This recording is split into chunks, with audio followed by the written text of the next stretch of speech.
チャンネルです。今回のマルシェは風速8メートルということで強風対策第2弾です。対策その1、机に敷く布をいつもより短くして風にあふられにくいようにしました。対策その2、とにかくくっつける。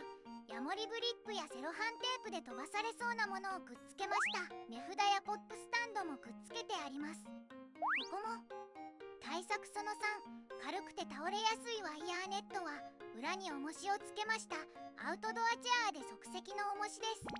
対策その4、ラッピングした商品は箱に立ててディスプレイしました。お客様からは見にくいのですが、平置きすると風で飛ばされてしまうのが確実なので、今回は強風対策を優先します。ラッピングしていない商品もできるだけトレーに入れて高さを出さないようにして並べました。どうしても立ててディスプレイしたい商品はこのようにクリップに紐をつけて商品が前に落ちるのを防ぎました。簡易的ですが少しの風くらいでは落ちなかったのでやっておいてよかったと思います。対策その後、テントが飛ばされないように重しは当然のことながら後ろのフェンスに紐で縛り付けました。もし現地に縛れるものがあればやっておくことで安心感が違います。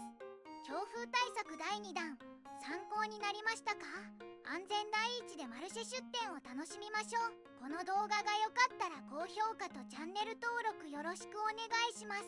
バイバイ、また見てね。